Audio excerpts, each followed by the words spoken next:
Hey guys, welcome to this episode of the podcast where I sit down with Mike Myre from Hunt Tag and also Ragged Ridge. And Mike's a really cool guy, local guy here, who started a company for the new tag system to make it really streamlined and easy for you. And then he also does shed hunting in Oregon too, and he's pretty darn good at it. It's amazing how many sheds he finds, blacktail sheds even. And so we kind of go over a lot of different things. We go over the hunt tag stuff. We go over kind of his past experience being in the hunting industry and working his way through trying to have a TV show and stuff like that. And then also we cover shed hunting. So it was a really fun conversation. Mike's a super cool guy. And just wanted to let you guys know on the podcast, right at the end, he offers 20% off to On Point listeners. And so if you go to his website, which I will put in the description box below, it's hunttag.com, I believe, but I'll make sure I have the actual link in the bottom below. Enter code on space point, all lowercase, so it's on point, 2 words, and then you'll get 20% off the hunt tag. So appreciate him offering that. Outside of that, guys, we still need more people to sign up for the newsletter. We want to try and get as many people on there as we can. You'll get discounts like what I just offered here on the newsletter. And also more inside information for what I'm up to for content and what's coming around the bend. So you can do that at www.onpointpodcast.com. If you don't want to do that and you still want to support the show, you can either do it through Patreon, which is monetarily at patreon.com/onpointpodcast, or you can just go leave us a review. Leave us a review on Podbean or iTunes and leave a comment and so I know that you left it, and be happy to see what you guys think for reviews. 5 stars is the most you can get, preferred, but if we didn't earn it, let me know and we'll work on it. So outside of that, guys, appreciate you listening to this episode. I will see you at the end, and hope you enjoy. Try this with a better memory card. And with your editing, you can make me sound like Sam Elliott, right? Yeah. Perfect. He was actually in Rolled Creek not too long ago. Did you hear about that? No, but Passing through. I know where he has a house in Oregon. Does he? Yeah. My buddy's ranch in, should I say, are we recording yet? Yeah, we are officially recording. So, well, my buddy has a ranch, and Sam Elliott's ranch is adjacent to theirs. And so my buddy's never seen him, but my buddy's grandpa has actually seen Sam Elliott out checking fence and stuff. And really? Hey, Sam. Yeah, he's got a place in Oregon. That's pretty sick. Yeah, his place is real small. It's like his little vacation place, but really, yeah, it's cool to say that a famous dude checking fence. Yeah. Oh, he's as legit as you can get. Huh? He actually knows how to ride a horse versus the other guys that don't. Yeah. He's old school. Huh? He's not one of those Tim McGraw dudes that's actually anti-gun, behind the scenes. No, no. Sam's a dude that you hey man, I need something, and he'll go out there. Well, let me show you how to fix it. Really? Yeah. That's pretty sick. Mm-hmm. So let's go ahead and get an intro. Who am I sitting down with today? My name is Michael Myre, mm-hmm. and that's my name. I gotta ask you, and I'm sure you got this literally your whole life. Did you know? I'm sure you know this. Did you know you share a name with some very notorious people out there if you pronounce your name wrong? So yes, actually, I've been. So I played baseball all growing up, and I hit a double. I got on second base, and they announced my name late, and they said double by Mike Myers. And the shortstop just turns and looks at me with this creepy look on his face, and I was like, yeah, that's not me. He said it wrong. After that happened a few times, I just glared back at him like a weirdo. That's funny. So yeah, you have. If you add an S, the famous actor, the Austin Powers actor, mm-hmm. and then you have the serial killer, yes, who would stab people to death. Yes. The Halloween videos, yes, yeah. And to make That's not you. To make things more weird, my middle name is Jordan, so I'm Michael Jordan. Okay. And my parents' names are Mary and Joseph. So are you kidding me? I was not born in a manger, though. That's hilarious. Did they think that name through? No, my mom just really liked the name. My dad came home from work, and she's like, I really know what I want to name him. He's like, oh, yeah, what's that? She's like, Michael Jordan. And he's like, well, there's this guy in North Carolina that's going to be kind of good. And she's like, I don't care. I just like the name. That's hilarious. So that's how it was. Well, my parents named me Garrett after a famous comedian. I think he's still around today.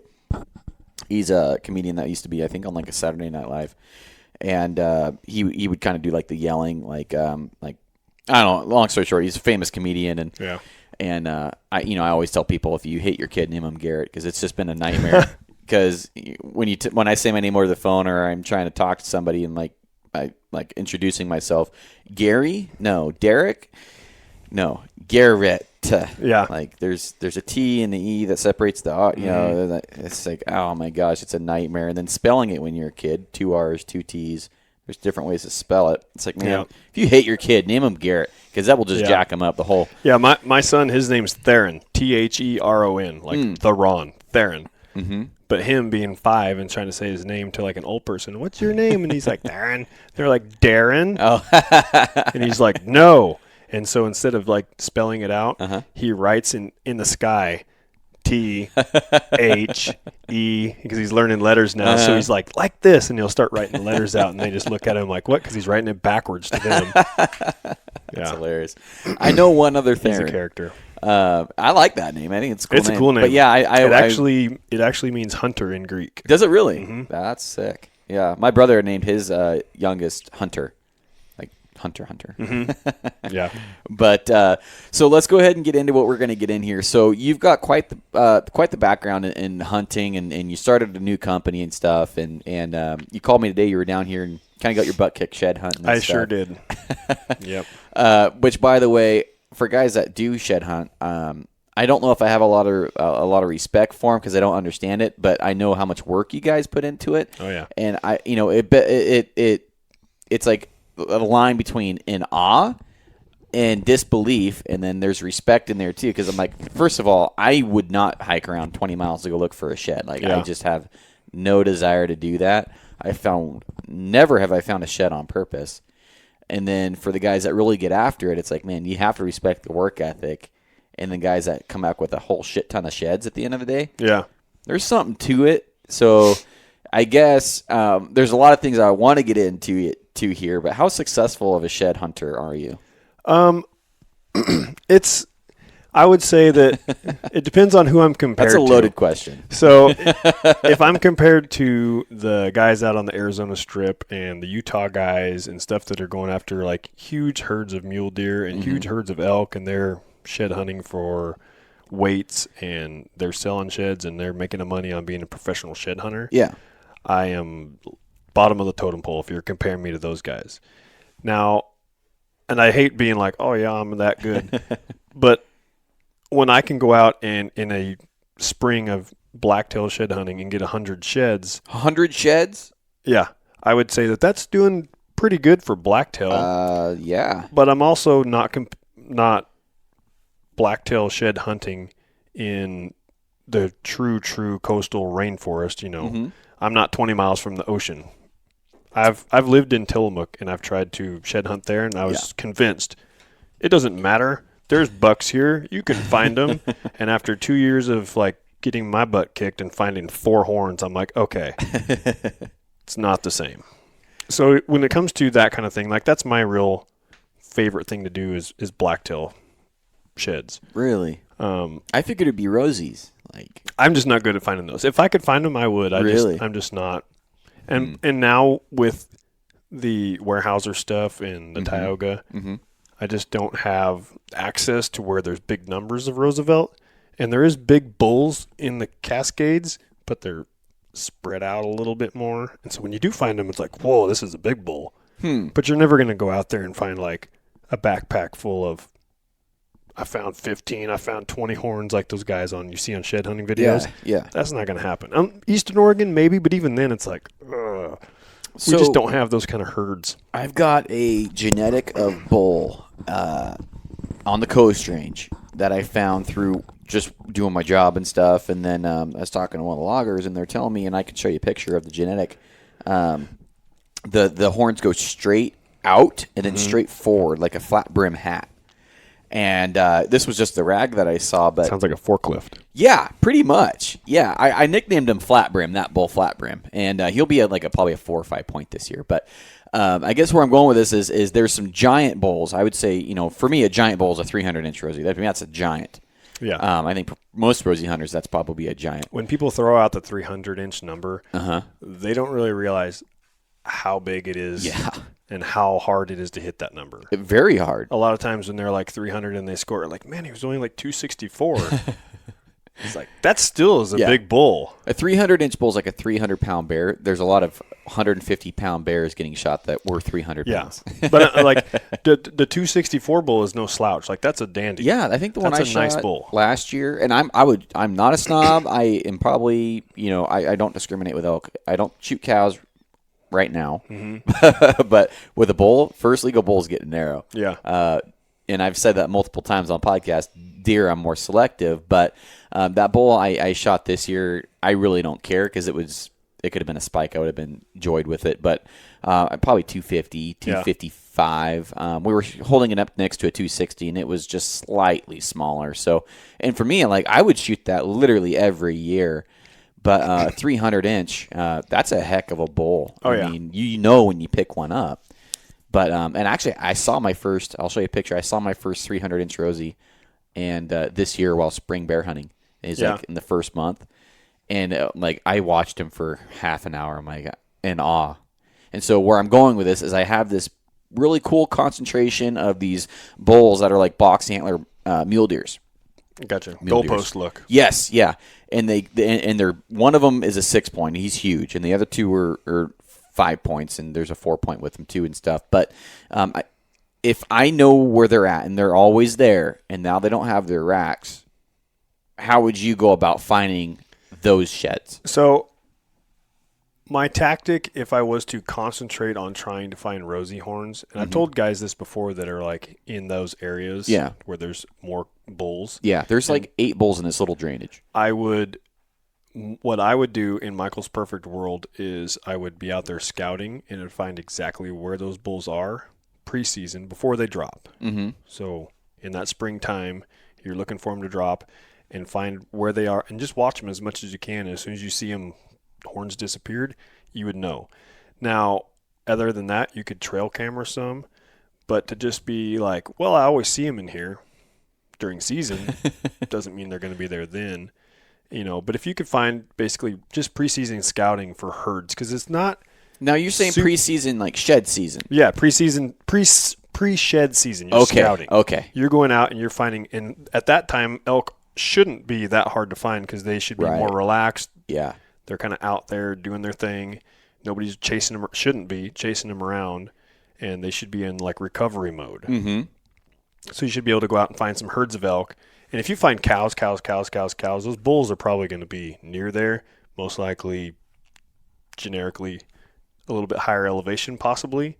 And so just once you find them, then just key on them and keep eyes on them as much as you can. Blacktail, you can't do that. I can't go out there and be like, well, I'm going to keep tabs on this buck. Right. Like, yeah, right. Yeah. Like, good luck. You're just not going to do that. But what I've done, my tactic for blacktail is I approach it. This may sound silly, but I approach it like I was bass fishing. Excuse me. So my brother, he's big bass fisherman, and I learned a lot of things from him on how to you're coming at it as if you're fishing for something, right? So you're looking at everything's like a pattern. You figure out every horn you find, why was this here? And you put this puzzle piece together. Was he on south face? Was he on this? Was it near water? Was it in big timber? Was it in an opening? What was the, like just today, I was in a spot that looked premier, super good. Everything was right. And I was like, what is different? What is different? What is different? I felt like I was casting to lily pads, and I'd been catching them all day on lily pads. And I moved to these lily pads, and I'm casting, and there's nothing here. And I'm like, why is there no fish here? But there was fish over there. And then you start looking around and like, well, wait a second. I'm 20 feet off the shore versus before I was 30 feet off the shore. Okay. So you got to start finding like what was different. And what I found was like there was no buckbrush or white thorn or whatever you want to call it. So I'm like, okay, was that what they're keying on? Well, in that place, that seemed to be the only difference I could find. So because I've heard guys say you want to hunt like the areas where it transitions, where the horns catch on the brush. It's like, okay, I've seen them laying in the roads. Like I said, I've ran across them while hunting. It just seems like random. And granted, I've never gone to the depths that you have for actually like dissecting it. Like I never even thought about it like that. It's like, oh, sweet, there's a shed here. He probably uses this trail, and that's where he lost it. So there's a lot more actually methodical, I guess, strategy going into it. There is some strategy, but there's like you can't hike too much also. But you kind of got to decide, or you just kind of know, are you looking for those true Western Oregon blacktail that probably have a home range that's the size of a clear cut? Mm-hmm. If you see a buck there, most likely he's probably going to be in that general area for his entire life, in this little 1 square mile spot. Now, if that's the case, then you would think, oh man, I saw a buck. I'll go find his horns. It's still, you're looking in like waist deep brush. It's a needle in a haystack. My really good friend is a timber faller as a profession. He shed hunts. He hunts deer and elk. And in one trip down south with me, in my Cascade spots that I like to go, he doubled his lifetime total of sheds. Really? And he lives in the woods, hunts in the woods, and works in the woods. Mm-hmm. That's crazy. But he's in the brush. Huh. It's just they're invisible because they're buried. So tell me what makes that spot that you just talked about so good. There's different areas have different things that I key on. I have one spot that's like this X elevation is awesome. Mm-hmm. If I go to the next spot, that elevation is way too high. I have to go a full 1,000 feet lower. And that's just trial and error until I find kind of basically which drainage they use. But I'm also usually in the Cascades looking for bucks that migrate to some degree. So they're getting pushed by snow somewhat. Mm-hmm. And if you talk to a biologist, they'll be like, oh, yeah, we have a buck that he migrates every year. He's on collar. Right. And he traveled 60 miles, and he passed up 3 known wintering areas. And I think that every deer is like a person. They're not exactly like that, but every deer has a personality where some may, I don't care, I'm going to go here, and this is where I winter every year. Yeah. Some deer are like, well, forget that snow. I don't care how deep it is. I'm staying. Yeah. Everyone kind of has their own little deal, I guess. So to pigeonhole them all as they all do this, it's not really fair. Right. You kind of got to figure out each little area and dissect it, because like bass fishing, what works on one lake, year after year, go to the next lake that's 5 miles down the road, everything looks the same. Those fish just do something different.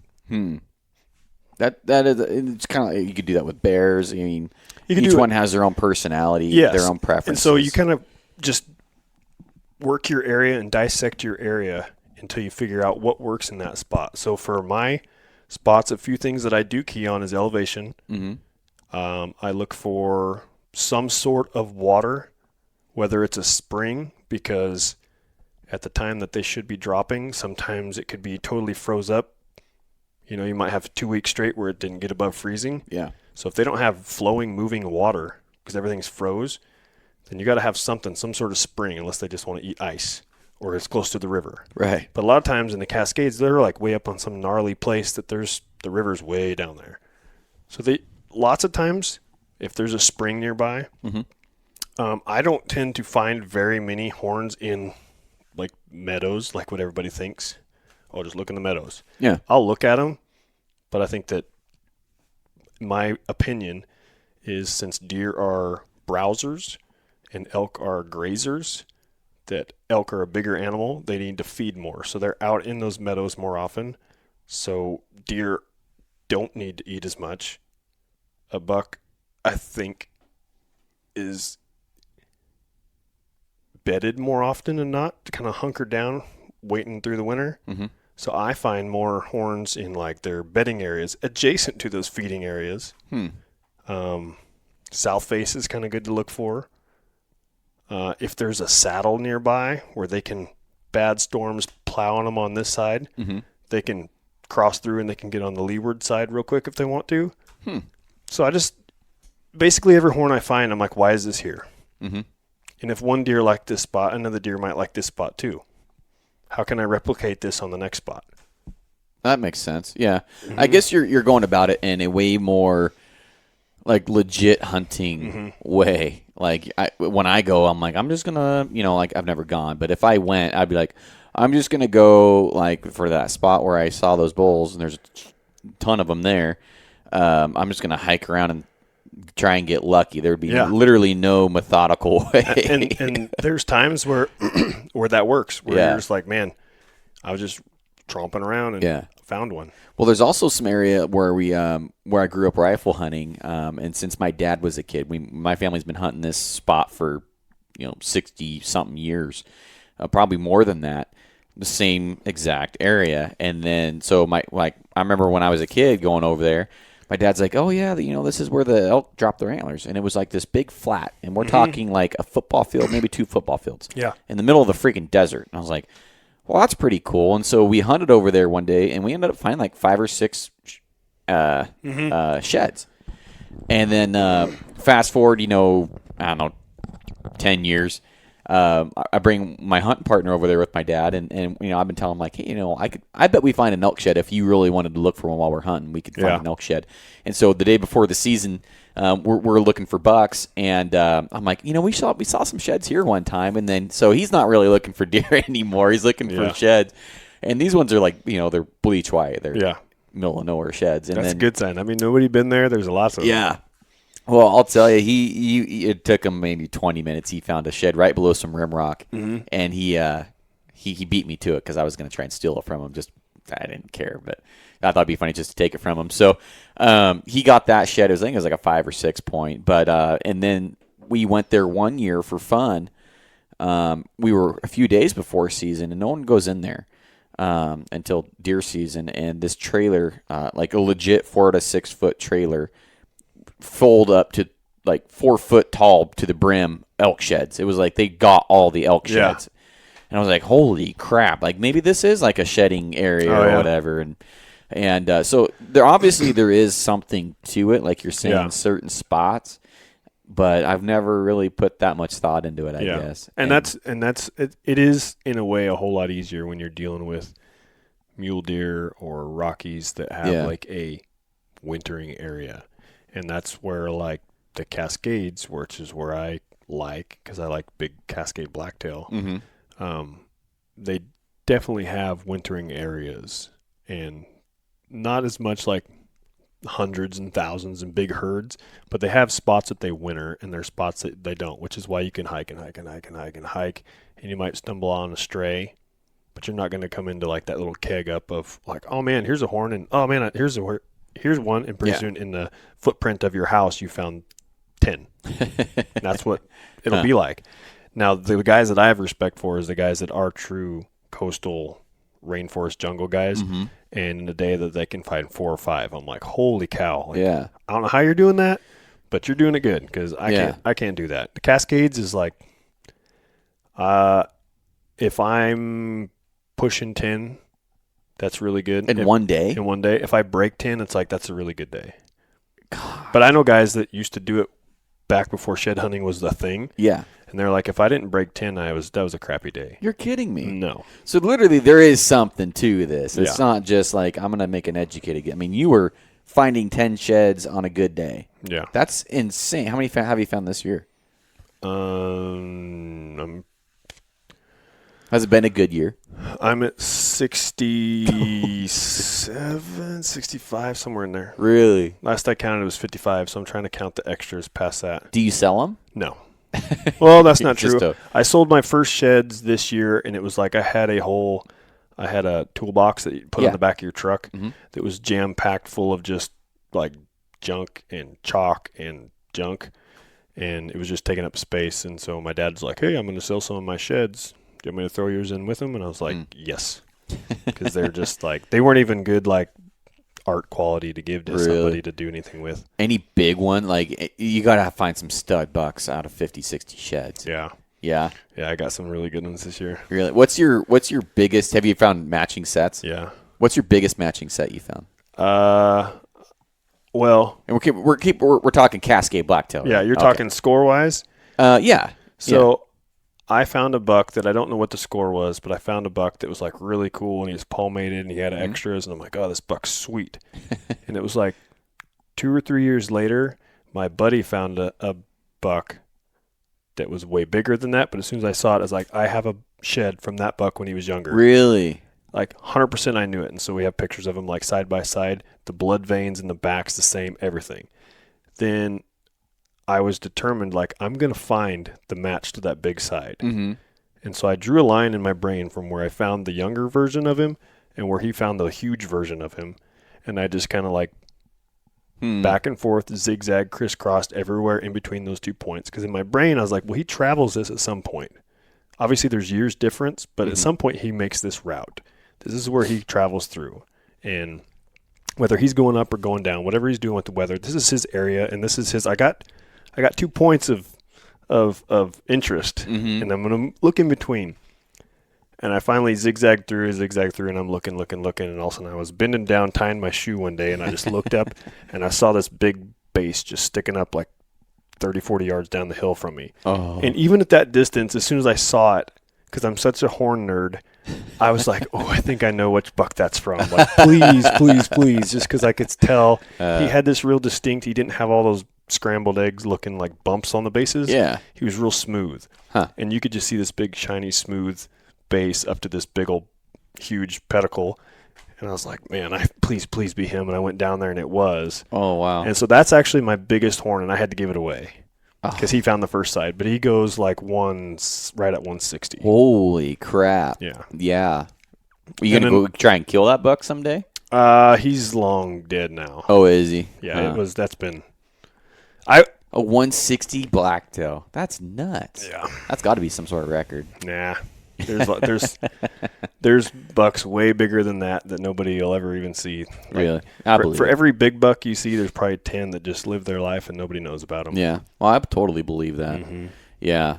Man. Yeah. So what it's if funny, you... my biggest shed I gave away and my biggest 3-point I've given away, that was just my buddy always like oohed and awed over it. And finally I was like, dude, just take it. I'm tired of you like gawking at it when you come over. Just you can have it. And yeah.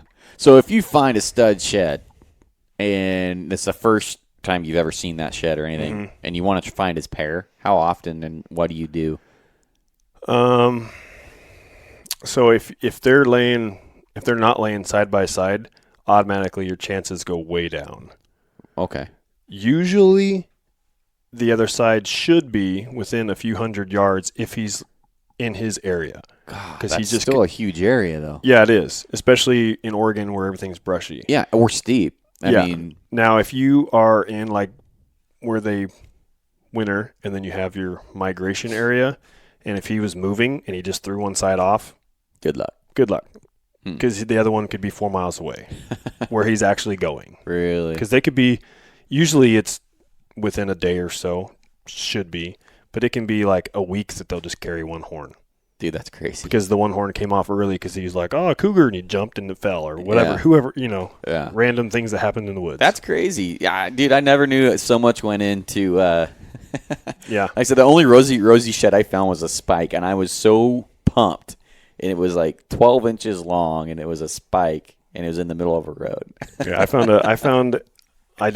don't find very many elk horns, but I did find a giant Roosevelt last year that had a 52-inch main beam. Holy crap, that is a giant. Yeah, he was big. Jesus. Did you 5 or 6 point or? He was a 7. Really? Did you get that measured at all? I measured the main beam, and that was it. Really? That's pretty cool. As much of a horn nerd as I am and score-wise, I used to, like, for Christmas, all I would ask for is, like, Boone and Crockett record books. I could list off in my silly brain the records and the score for almost everything and where they were from and the guy that killed it. And I just know all this weird Jeopardy trivia that no one would ever. No one needs to know, really, But I stopped kind of getting as much into that as, like, what's the score? Just because, like I said, in Michael's perfect world, we'd score things differently. Yeah. I think it's silly that we score the air in between for the spread. Yeah, it is. It is. So silly. His horns grew straight up, or his horns grew out, and the out's bigger than the one that grew up. Yeah, that also doesn't make sense. Why we deduct? Yeah, horn. If he grew it, let him give him score. Nets are for fish. Yeah, I was saying nets are for freaking fish. Yeah. So if we had Michael's score system, we would have gross score, no spread credit. Yeah. All the mule deer guys would be all up in arms about that. No, anybody with a wide rack. Yeah. But I'm like, well, you're scoring the air. What? Yeah. Why? Why? Why? Yeah, I don't know. And I've also liked the idea of this water displacement, dunk them in water, and then you're getting the exact amount. And I think that's fair. But even that, you could really go all super horn nerd about it, because I have horns that are like super dense and like really, really heavy, and ones that are like almost feel like foam. They're like floaty because they're like hollow. So obviously the one that's puffy feeling, kind of, for lack of better words, it would displace more water. But the other one's just like feels like a brick in your hand. Really? Like there's more bone in that one. Yeah. So which one actually grew more? That's a good point. Yeah. One's more denser. There's no real right or wrong, and at some point it's just like, does it really matter? I don't know if I've ever entered anything on the record books. The only thing is I just don't care. With the spread is like, well, if it doesn't matter, if they don't spread credit on an antelope, why do they do it on deer? Yeah, that's a good point. Yeah. Yeah, I mean, I like knowing like what my bucks and bulls score just for my own, like I'm just curious. You know? But I've never entered anything. Yeah, I do too, and I'm a real nerd when it comes to score in some ways. I've never scored that buck. I've never scored that buck. But I just don't score as much. Maybe it's because I don't kill anything anymore. That's why I don't score my stuff. So I guess do you not spring bear hunt then? I do. This year is the first. Well, last year I didn't do as much because I was living down with Sage, which is weird because he shed hunts a ton. But it seemed like my schedule with work and then his schedule was, we just didn't line up where I think we only bear hunt like once or twice together. Like I was on one of his, I think when David killed a bear, and I was there for that. And I think me and Sage went out once, just me and him. And other than that, I didn't really get to go a lot with him. I think he's just too cool for me. But I do get a hard time from guys that are like, dude, it's bear season. What are you doing? I'm like, well, I see lots of bears when I'm shed hunting, and I know lots of places where there is bears, and I've shot lots of bears. I wouldn't say lots. It sounds like I'm bragging now, but I've killed, I think 3 with a rifle and 3 with a bow. That's plenty. And maybe one. I don't remember. But yeah, it's like bears are one of those things that's like it's the most fun thing to hunt because you can kind of be lazy about it. Yeah. It's like bears don't get up early, so I'm not getting up early. Right. You can kind of hang out and camp, get up, and it's like all that really matters is like the last hour of daylight to some degree. Right. So it's some of the most fun hunting, but I just am such a horn nerd. I'm like, all that matters is the last weekend of bear season. Like I can shed hunt all the way up to there. But this year, my daughter turned 9, and so I promised her on the Mentored Youth that she could fill my tag. Oh, that's cool. And so this year, like this weekend here, I'm down shed hunting, and I was like, I should really take my bow. And then I was like, well, I promised Easton I wouldn't shoot her bear. It's become her bear. So I told her, I was like, I'm not taking my rifle, or not taking my bow, kid.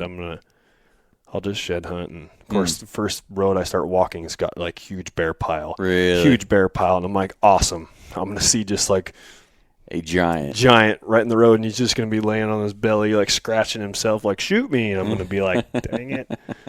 But yeah, well, it's been a kind of a hard season this year for us. We finally had one good day, but yeah, I've hit it really hard this year, and Sage is even having a hard year this year. Yeah, I called him because I was like, man, we need to get down. I was like, I'll bring Easton, you bring Little Sage, and they're same age. They can get along and hang out. That way they can have their kid time, and me and you will hang out, and we'll collab on a video. Yeah, and it'll be awesome. Yeah, And Easton was determined that she was going to shoot a bear with her bow. Oh, really? I'm like, that video is going viral if you get good footage of a 9-year-old shooting a bear. Oh, absolutely. And then she wasn't quite strong enough to pull the poundage to be. So I'm like, sorry, kid, you're going to have to use a rifle. And she was like super bummed. It was like, she felt like she was cheating because she used it. And I had to tell her, like, that's nothing wrong with. There's nothing wrong with rifle hunting, you know? She was just so dead set. Oh, Daddy kills a bear with a bow. I want one too. Have you done spring bear with a bow? Yeah. Really? Yeah, I've been trying to get that done for 2 years now. I've shot two spring bear with a bow and 1 fall bear. The fall bear was like I was making a stalk on a mule deer, and all of a sudden he got up and walked off, and I was like, "What are you doing?" And then the bear walked by. I was like, dang it, I'm going to get you. And so I followed him down this trail and I killed it. So you killed quite a bear. You were telling me about earlier, the big one. Yeah, that was a awesome weekend. So we had that season. I saw 21 bears, and that's just weekends that I had to go, which that's good for some people, and there's other people that would laugh at that number. But I'm happy with that. That was good for me. What was cool about that is there was 10 of those were black and 11 were color phase. So I was like, this is awesome. You must have been hunting east or down south. I couldn't remember really. I don't recall. I can't remember. I was in the Southwest unit. I will say that. That's funny. I was legal. I was hunting where I was supposed to. But yeah, so our tactic there is for archery, anyways, is we go where there's lots of meadows. So I mean, common sense will tell you kind of where there's some meadows that are higher and it's green. I'm not in the clear cuts. I've shot bears out of the clear cut with rifle, and I'm not against that. It's just it's way more fun for me to sneak around and shoot them with a bow. Yeah, I might have to get with you here one of these years, and you can teach me your ways, because it's been last year I tried with a bow. This year I tried with a bow, and I say I passed up a couple with my bow this year. Yeah, just not taking opportunities at in my opinion, a very high percentage stock. It would have been an easy stock, but just too small. 80-pound bear. I'm not going to shoot an 80-pound bear. I shot a little one a few years ago, and I just felt bad. I was like, yeah. My very first bear ever with a rifle was one of those that was kind of made you. It was small. Yeah, he was a legal boar, totally lone boar, all legal beagle. Just I got down to it, and I was just like, I'm gonna really think. This is way back, like right out of high school, and I was like, I'm just made a distinct decision in my head that I'm not gonna do that again. I mean, we held him up by his front paws while we were taking his guts out, and I mean, it was just not. I've seen a few of those on Facebook, and people are like, "Man, these things are hard to judge," and they're holding up a 70-pound bear. I'm like, "Hey, you know what? That's part of learning. A bear is a bear. At the end of the day, granted, people are.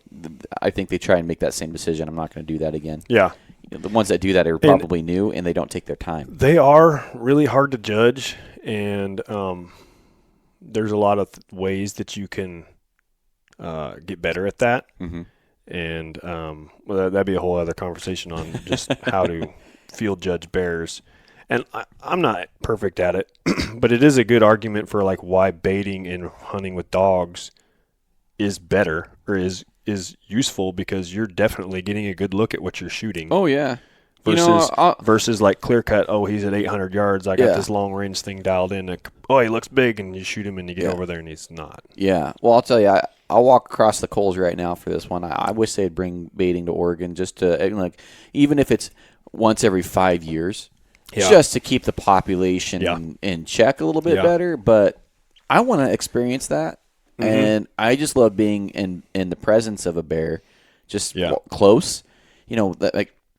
I guarantee you I can remember vividly being within 10 yards of a bear versus being 800 yards of the bear. And then if I had a tree stand and I could just watch them, I wouldn't even have to bring a bow. I could be What people don't realize is how much more actual work goes into baiting a bear.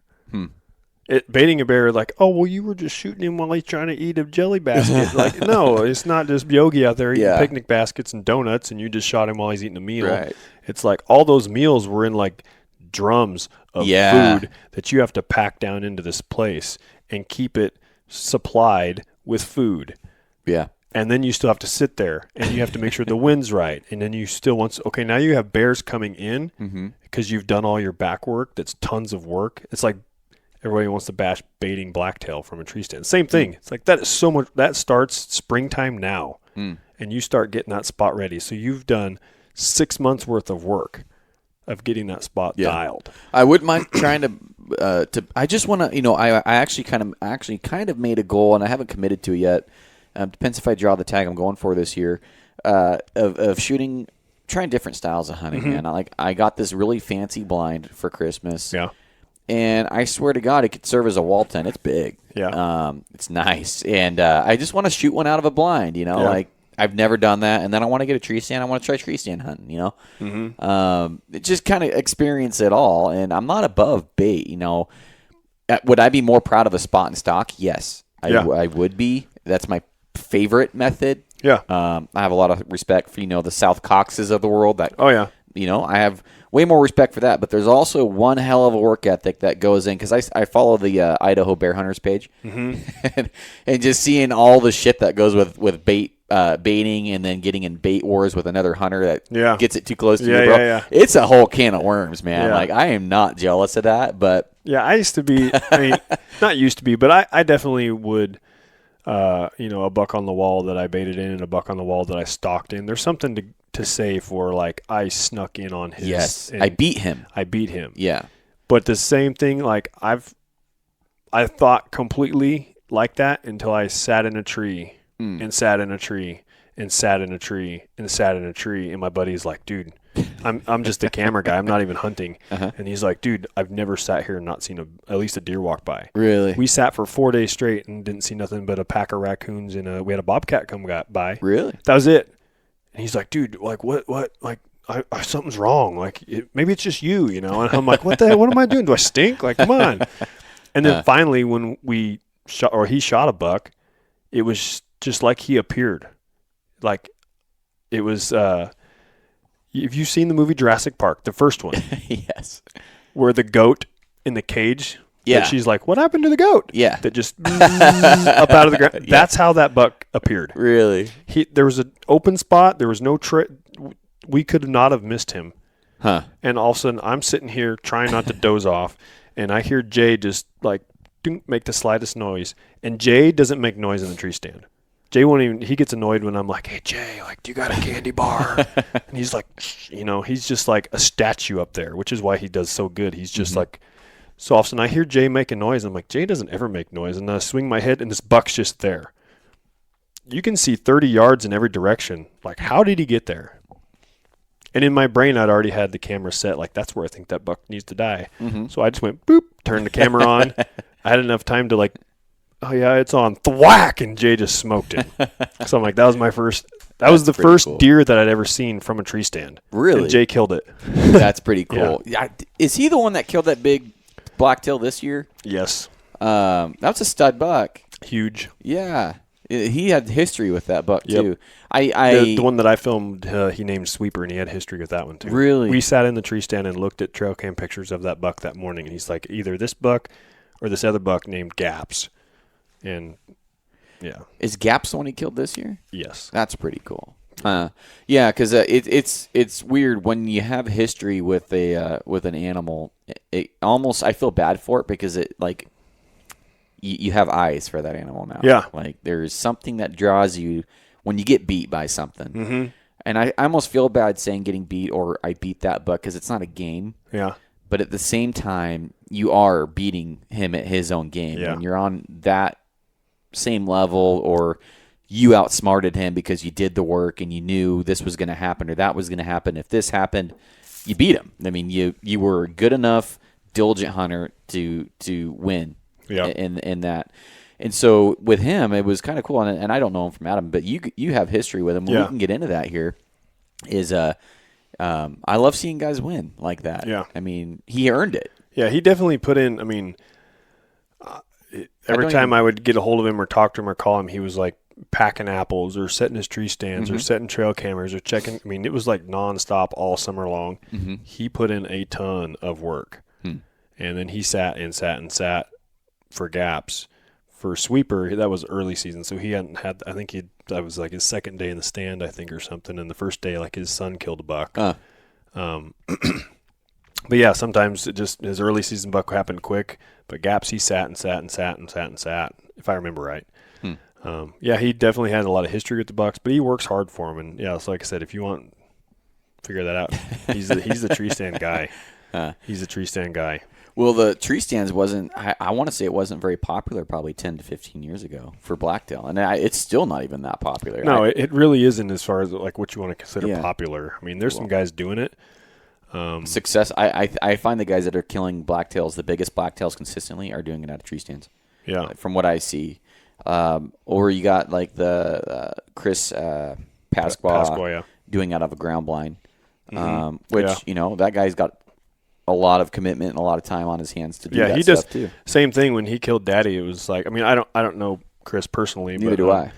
We've talked on the interweb here and there, and from what I gather, he's like the coolest, nicest dude, and he's offered help for me for certain things and trail cameras, and he's went out of his way at a certain time when I needed some help, and he went out of his way without me even asking to help me, and so I have nothing but good things to say about the guy. Yeah. Shout out to him. He runs the. Is it September yet? Okay, so yeah, he's the Is It September Yet Facebook page, and I'm sure he's got an Instagram too. And I'm not even going to try and pronounce or spell his last name, but it's Pascua. I think Something like that. Chris, I've never met you, but don't punch me in the nose. But I'm going to guess at the spelling. I think it's Pasque. Is it? I thought it was Pascua. And maybe there's an A. Or I'll tag him. Google it. Yeah, right. Chris Pasqua. Yeah, people are gonna be like, okay, let's find this guy. If you don't know who he is, he's the guy that killed Daddy, and you're a dummy because you don't know who he is. That's fine. He's a somebody. Yeah, I Super nice follow guy. him, and he puts a lot of nice animals. But yeah, on he the ground, works hard. too. Same thing. He works really hard. Yeah, and does the trail camera thing and the blinds and yeah. I appreciate hard work. It takes work for a blacktail. Yeah, it does. Yeah, it's work. The years that I killed the best bucks are the years I put in the most work. I mean, and there's a direct correlation. And sometimes you get luck, like that. The one you point out there on the stairwell, the velvet one. That was one I did work on. I knew I was there to kill him, and almost got sidetracked by a bull that morning, but was able to stay focused and just ended up shooting the one I wanted. But so go over because you've got a pretty cool background, man, with it's Benchmark Outdoors. I was with Benchmark Outdoors for 3 or 4 years, maybe at least, maybe more. Yeah.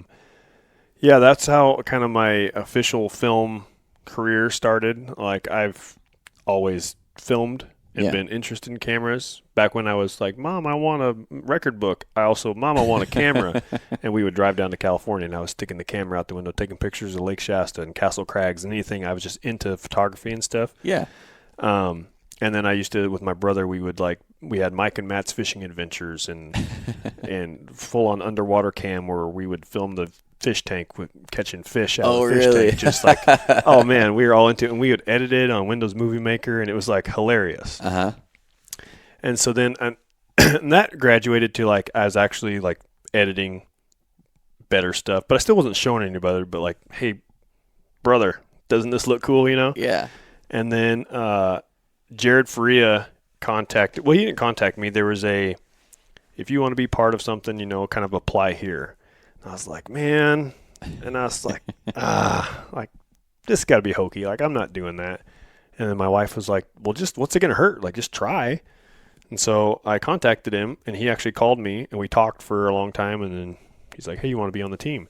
And so there was, I think 5 of us originally, and then the next year we added some more guys, and there's some guys that came and went. And there's Benchmark Outdoors is still a thing, but I'm no longer affiliated with them. But I would help them as much as I can. Like good blood. Yeah. Jay Corthels, he's still part of Benchmark. I think he's the guy that's completely running it now. And I'm like, dude, any way I can help you, any way you can help me. Like, if you need a camera guy, if you need help editing, back and forth, like we still work with each other. But I met a lot of guys through Benchmark, and Benchmark was definitely where I was like, okay, what I edit now has to look legit because people might see this out there. I can't just make it hokey and be like, hey, brother, look at this. Ha, ha, ha. It's funny. It's got to look professional, Right. So you and I want to bring up a video because I knew about this and I completely forgot. But it was the 2 bowl in 10 minutes. Yeah, 2 and 10. That's probably one of the coolest elk videos, little clips I've ever seen. Period. I mean, I'm not just saying that. And if you look at the views, a lot of people would agree. I'll look it up as we're talking here. How many freaking views that video has? Yeah. Actually, I don't even know where my phone's at, but it's got a shit ton of views. Yeah. And so I think Austin Kincaid. Austin Kincaid. And then who else was the other shooter? Jay Corthels. How do you pronounce his last name? Corthels. I want to say Courthalls, but I know that's not right. So Corthels and Austin stick 2 bowls, and you said you almost got a third. Yes. So that's pretty cool. I'll try to make this. I have a tendency to get very long-winded, so I'll try to make this a quick story. Yeah. But you're filming that. Yes, That's I did pretty film cool. that. So we drove over Eastern Oregon to go for this hunt. Uh-huh. We got there in the middle of the night, and we're like, okay, let's crash. Well, then it started pouring rain, so it was like a mad scramble to get out and like get our stuff dry because it was just still in the back of the truck. Also, we realized, man, it's starting to break daylight. Nobody slept. We're like, well, let's just go for a hunt. It'll be a quick morning hunt. We'll just get it out of our system so we can say we did it, and we'll come back and we'll nap during the day. Yeah. Otherwise, we're going to be sleeping through the morning, and we're all going to like hate ourselves. Yeah. So we did like this quote unquote quick hunt, and it was so quick that Jay brought his bow. Austin is packing a camera, and I'm packing a camera. And so we had one bow. Mm-hmm. Oh, really? Yes. We get out of the truck. We top this hill. We bugle. All of a sudden, there's like a bugle back. We're like, oh, man. Well, it just turned into like it kept getting ramped up until pretty soon we're on this point, and it's just like scream fest below us. Really? And we drop down in. Austin backs up, starts calling. Pretty soon this bull comes sneaking in. Jay smokes him. Austin runs down, high fives Jay. They switch release. Oh, you're kidding me. Jay takes his release off, gives it to Austin. Austin hooks in, knocks an arrow. Jay takes the bugle tube, runs back, starts screaming. Another bull walks in. Meanwhile, I'm like cramping up in the camera like, cool, guys, good job. Like, I'm just filming here. Another bull walks in. Austin smokes that bull. They both die. Jay's bull died in sight. Austin's bull died just out of sight, but they're like 50 yards apart. You're kidding me. No. So now they're high-fiving again. There's still another bull screaming. So they're like, give it to me, hook in. Well, I'm like 2 or 3 inches taller than them. So now I'm like this bow. Their bows were identical. Oh. So the draw length was the same. Everything, maybe the peep was different. But other than that, like, wasn't much of a They could shoot each other's bows accurately. Yes. Yeah. So now me. I was wondering how that was working. I was like, I'm like pushing 6'2". I go to draw back, and I'm like way short. So I'm like, whatever, it's the only bow we got. We're going to make it work. yeah. So we start sneaking in, and I have now the herd bull at 50 yards, and he's back and forth, and I could see him in the brush, and I was at full draw a couple times, but I couldn't shoot through this stuff.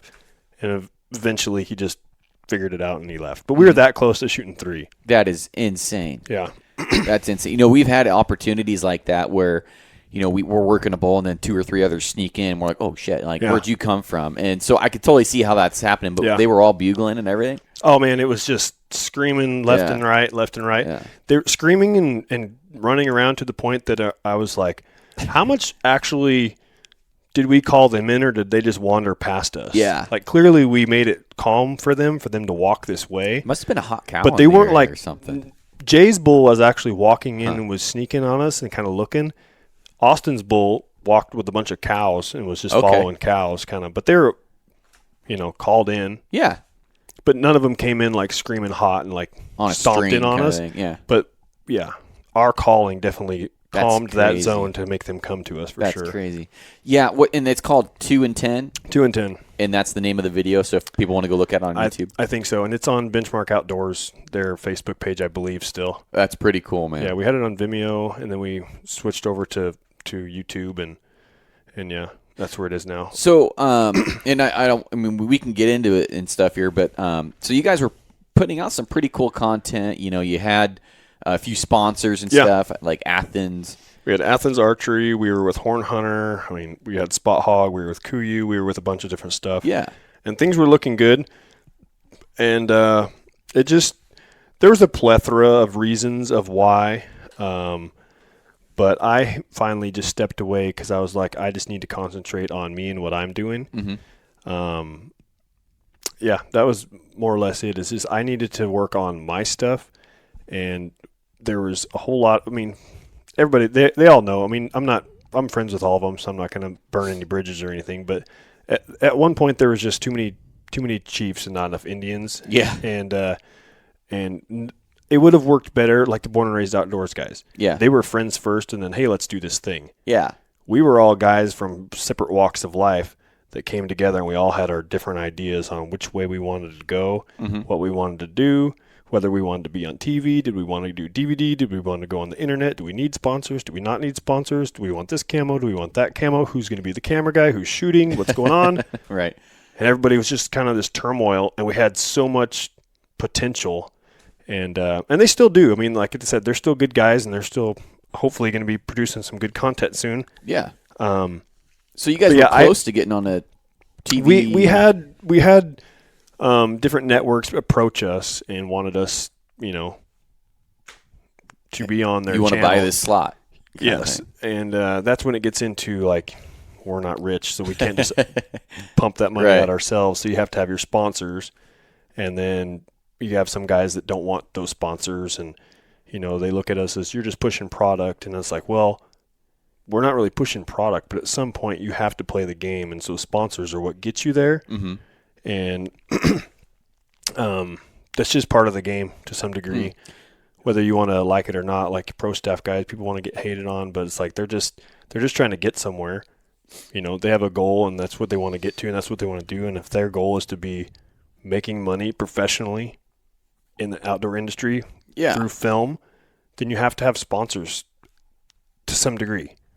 And I think that some guys get bashed on, like big name guys and this and that. Oh yeah. And my compass for looking at things is, I might not like exactly what they're doing or how they're doing it, but are they doing anything wrong?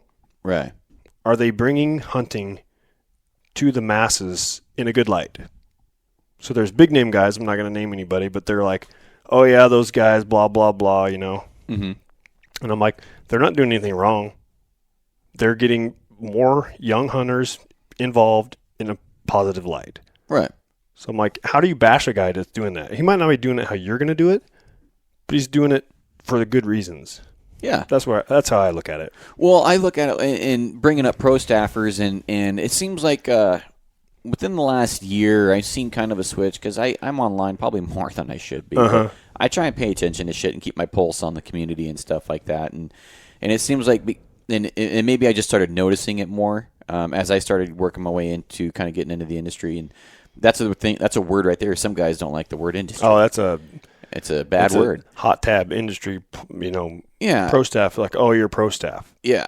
And so pro staff is kind of something that gets made fun of nowadays, where it seems like a few years ago, it was almost like a badge or a legitimacy thing. Like, look at this, check this out, I'm legit. I'm pro staff for On Point with Garrett Weaver. Yeah. I'm not even pro staff. Yeah. And then now it's like, those are the first guys to get made fun of. Oh yeah. And you're full of shit probably. Yeah. It's kind of weird how the community's turned that corner. And I kind of see it, in my own head. I'm like, okay, if you're a pro staffer, I'm just going to say this. If you're a pro staffer and you're saying that your product is the best one out there on the market, but yet you've only shot that product, or you never even started using that product until you were a pro staffer, you deserve to be made fun of. I mean, you're being what the cliche. You are the cliche, right? Yeah. I feel bad because they have good intentions. I don't even know if that's good intentions. If you're saying, oh, your shit's the best, well, what do you like about it? I don't know, I haven't used it yet, but I know your shit's the best. I'm like, how's that add up? Yeah. So, I mean, if you have, just pick a product randomly off the top of your head for conversation's sake. Vortex. Okay, Vortex optics. I have it right there on my gun safe. Perfect. So if I'm going to be, all of a sudden, I'm pro staff Vortex. I don't even currently do not own a single thing Vortex. Never have. I own quite a bit. I'm not against them. Yeah. Yeah, well, I got a Leopold I'm old school. I use whatever I have from forever ago. Okay. Which is all needs to be replaced, and it's all busted, but that's another thing. Yeah. So say Vortex comes to me and says, hey, Michael, your YouTube channel, Ragged Ridge, it's doing real good. We'd like to sponsor you. Mm-hmm. We're going to send you some binoculars. Mm-hmm. We're going to send you a nice scope for a rifle that you're going to put on. We're going to send you a rangefinder, which, by the way, I don't own because I backed over mine with my truck and smashed it. Since then, I don't have one. The Vortex ones, or no? I had an old Nikon one that was sitting on my bumper, and I drove away, and it fell off, and I smashed it in the driveway. You won't see me unless Vortex ups their game on their Vortex rangefinders. You won't see me own a Vortex rangefinder.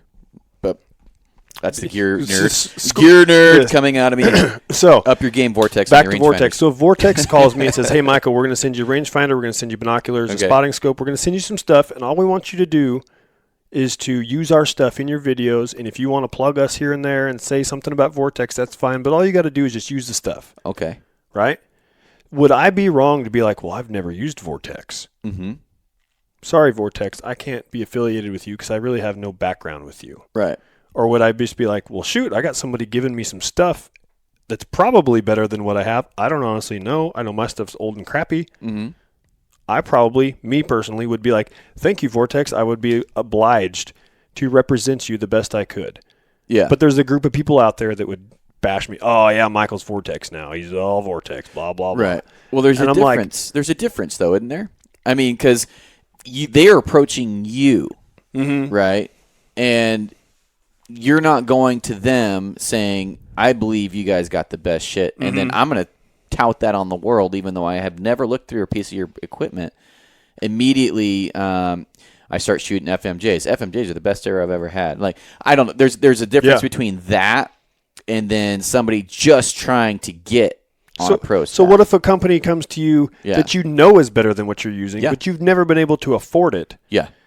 And you say let's say Kufaru, that's the big expensive pack, right? Yeah. Am I wrong by saying that? That's that Stone Glacier or EXO. I can't afford any of those. Okay. I'm using like, hey, son, that's 5. Can I borrow your school backpack to go pick up sheds? And give me that Jensen bag. Exactly. Like, can I use that? Jenna, can I use your gym bag? Thanks, babe. Yeah. Like, whatever I can find, right? Yeah. So if I was to call Kufaru and be like, hey, I think your stuff's the best. Right. I would love to represent you. That's whether they are or they're not, or any of those big companies.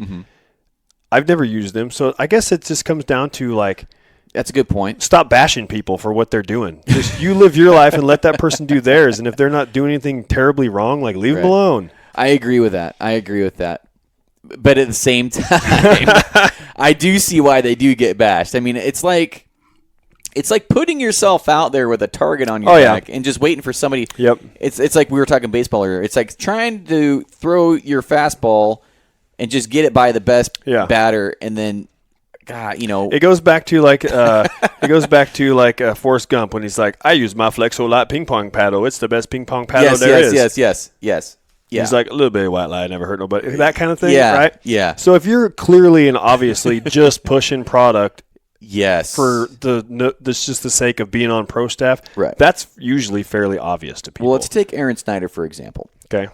Not sponsored by anybody. Very vocal about it. And he gets guys that are sending him shit for free just to test out. Yeah. So if I, so give me your Kufaru scenario. What I would say is I have no experience with your product, number one.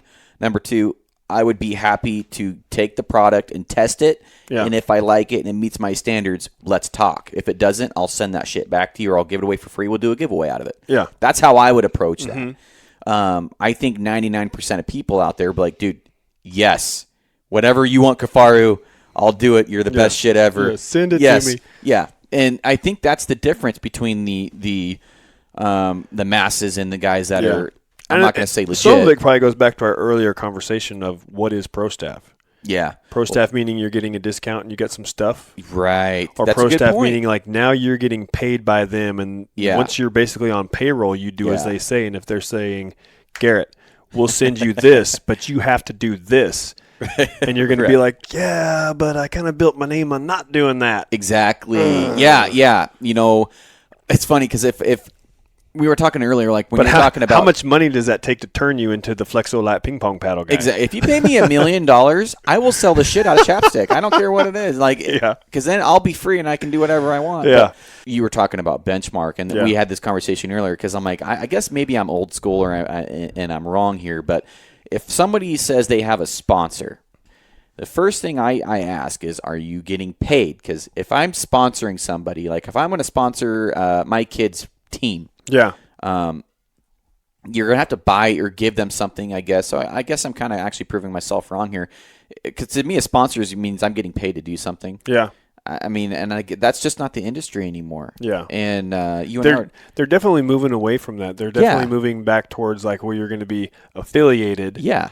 And we're affiliated with you. Yeah. And we're not really going to sponsor you. Right. We're going to be an affiliation because it's so much easier for them to drum up business from influencers on social media. Yeah. So if you got Bill Bob over here with 2K on his Instagram account versus Jimmy John, and he's got 2 million, and 2 million Jimmy John's willing to just be like, yeah, I'll just, send me a bow. I'll shoot your bow. That's cool. Yes. People are going to see that. 2 million people, bam, right off the bat are going to see his stuff versus Bill Bob, what's over here like, hey, can I be on pro staff?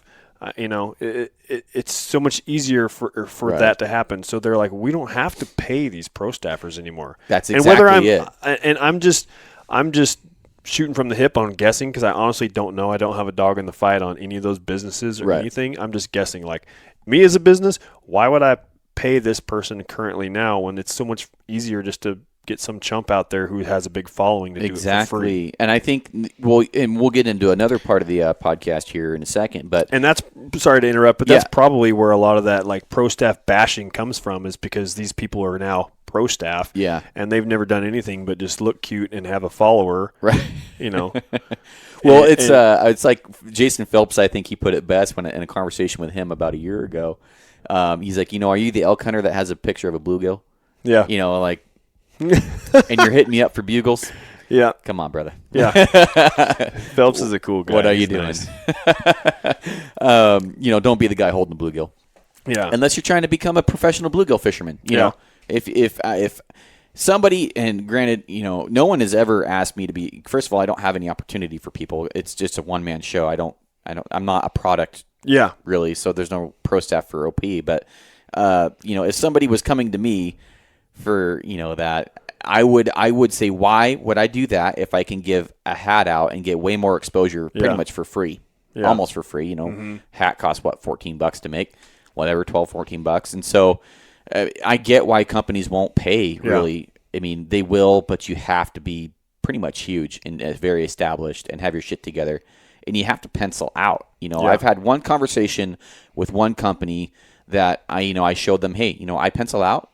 And then they still didn't want to do it. So it's a really tough industry to get in and get paid anymore. So for my I don't want to get too into the weeds here. So I'm not looking for sponsors. I don't care about that anymore. A year ago when I was starting the podcast, I thought that's what you had to do. Yeah, it's not. Yeah, it's not. There's too many different ways you can make money on YouTube.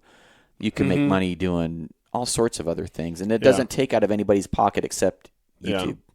Yeah. And there's ways like when we were with Benchmark, I was perfectly content with getting discounts on things, and even if those things I didn't even have the money half the time for the discounted price. Mm-hmm. Like later on, the late end of Benchmark, before I stepped away to do Ragged Ridge, we got sponsored by Bowtech. Oh wow. And they still are to this day sponsored by Bowtech, which basically just means, hey, you guys are putting out good content. We'll give you whatever X amount discount, something on the bows, so you guys can shoot these bows, and people see that. And all the guys were all gung-ho, mostly because we wanted to represent a local company. And we were with Athens, and I love Athens, and I still shoot Athens because, and that's also part of the reason I had to step away from Benchmark, is even at their discount, I couldn't afford the new Bowtech. Really? So I'm like, well, I can't even shoot that. So I guess I'm out of the video, back to being camera guy, So right. I was content with the sponsors, more or less, of just having that name that you could affiliate yourself with that help us grow as well. Yeah. Because in a way, people that look at your videos online, it helps you kind of be this standard of quality or whatever you want to call it. The people see that and they're like, oh, they're affiliated with Bowtech. Well, Bowtech's not just going to put their name out with any Joe Schmo, so they must be legit. That's where I was more content with. When we had Kuiu for a while, I was like, sweet. Kuyu's awesome. Sitka, whatever, didn't matter who it was. I was just like, well, it's better than Walmart camo. Oh hell yeah. We're just looking at, we look official, You gotta look the part. Yeah. Yeah. And Kuiu actually at that point, I don't even know what it is anymore because nobody sponsors Ragged Ridge. I just totally step out on a limb and it's I'm going to go my own way. I'll do my own thing. I'll tell you what, I will sponsor you with a hat. Yes. Since you sponsored me with a hunt tag. Hunt tag. We'll be on each other's pro staffs. Possibly, hopefully, I have those people knocking on my door soon that are like, "Hey, I pencil out. You need to sponsor me for Hunt Tag." I demand. Yeah, $500. yes.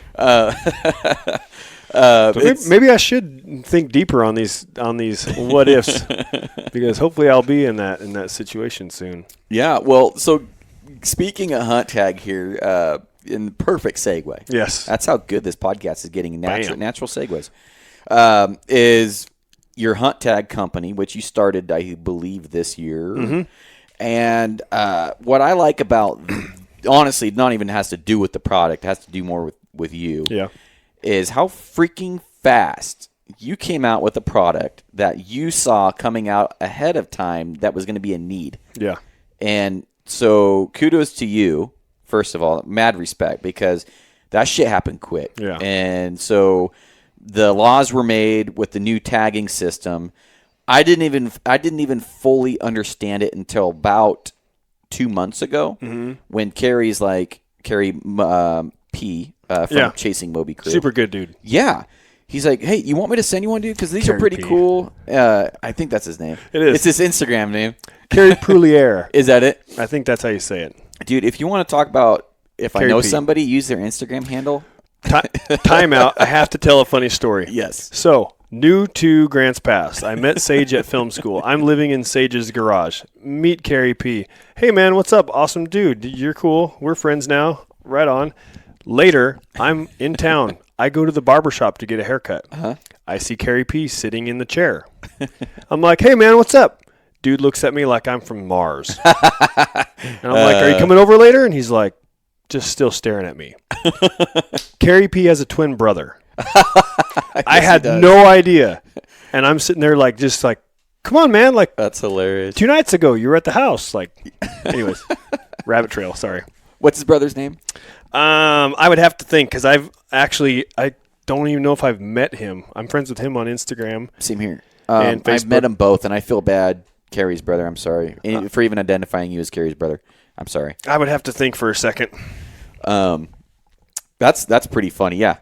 I want to say they rhyme. Their names rhyme. Terry? No. If you said it, I would know. Okay. It's not Terry. Anyways, sorry, Carrie, and sorry, Carrie's brother, that I just totally dishonored your family just now. Oh, my gosh. Yeah. They're going to drive up from Grants Pass and kick my ass. Oh, probably. Yeah, they are both, thank you for your service for both of you, because they're... yes, they are. Yeah. And I think they're still active. Mm-hmm. Yeah. Cool guys. One of them already filled. I think Carrie filled his tag already, bear tag. Yes. So cool guys. They were one of the first ones to send us a picture with the Hunt Tag.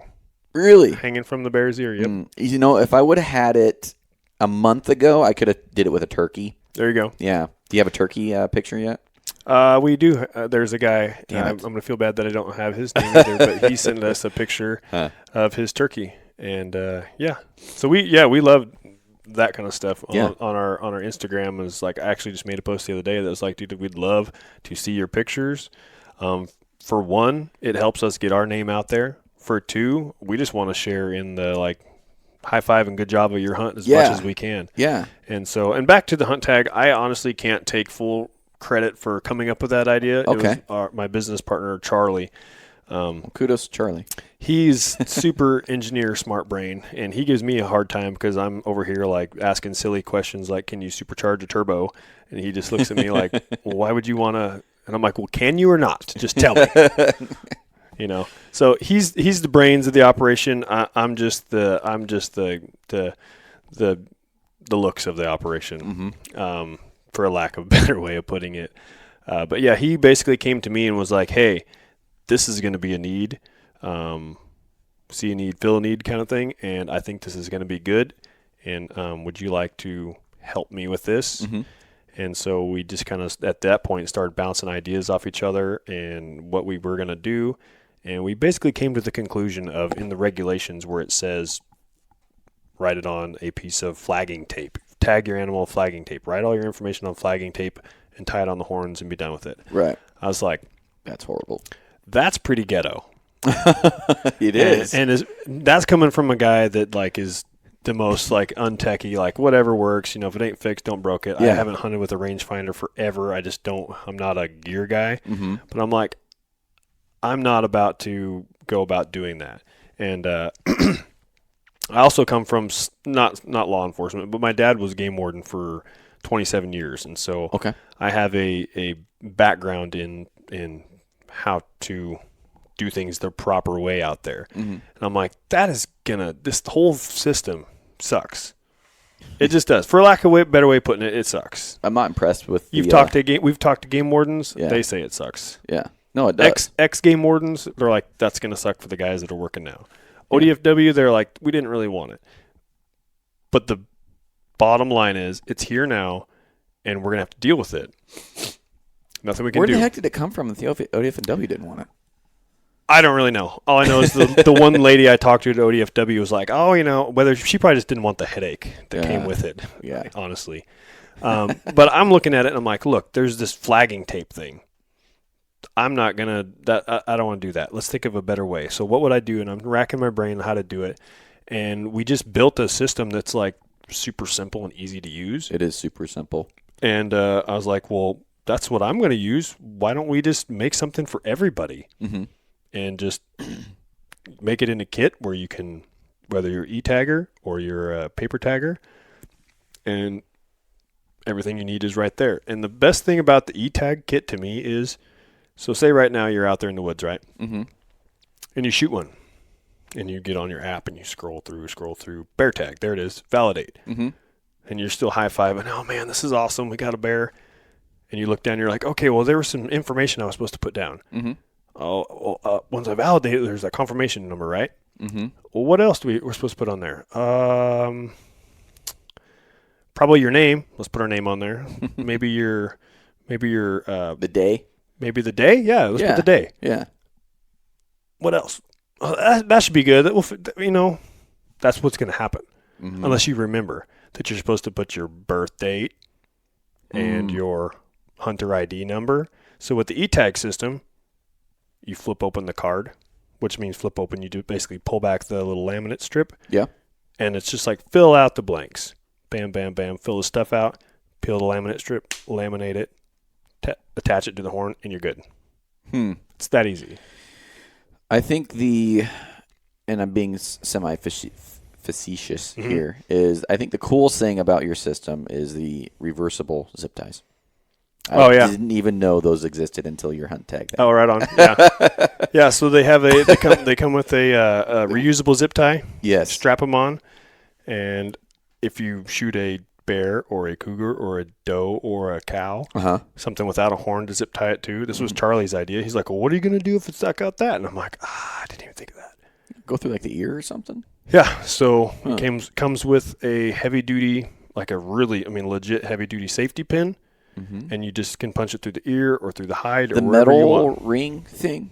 No, it actually comes with a safety pin on the ring. So it's got the entire kit. If you buy the e-tag kit, comes with 3 e-tag tags. Right, okay. Yep. And then it comes with a pin to fill it out with, so you don't have to like rummage around in your bag. A Sharpie. Yes. Yep.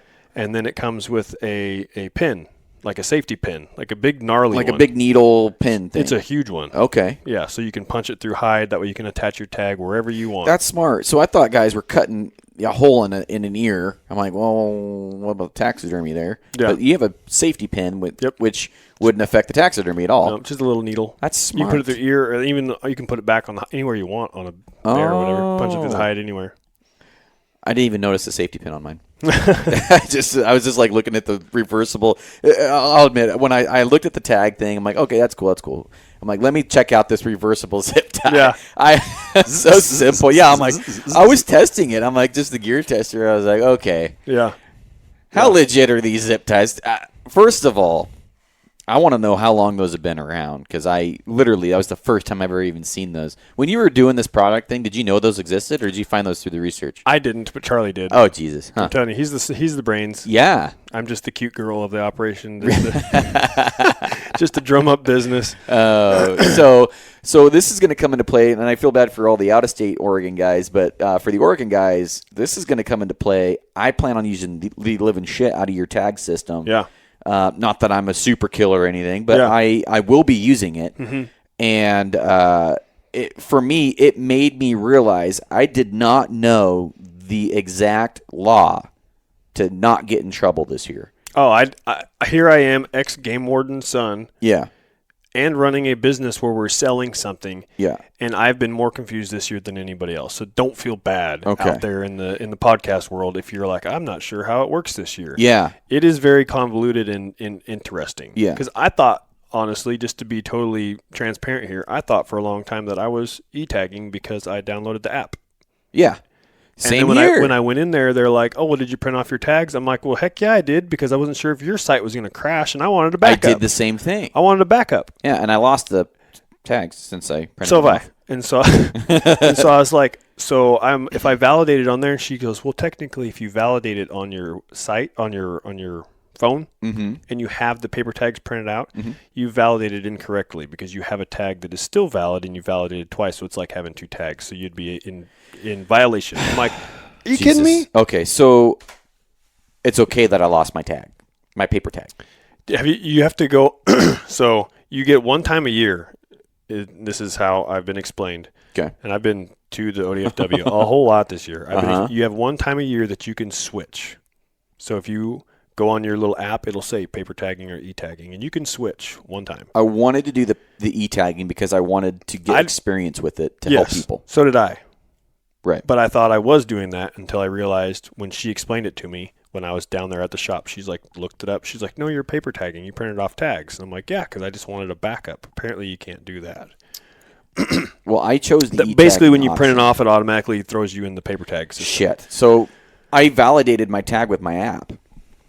Yeah. So does that mean I'm e-tagging? So I'm not going to give everybody a free pass this year, but I have been told by a game warden this year that they are, and like this is from one guy, so this is probably. I was going to say whatever advice he gives you was not broad. Correct. It's that game warden. That game warden told me that they are going to do their best, which I'm hoping that what he said is broad, but it may not be.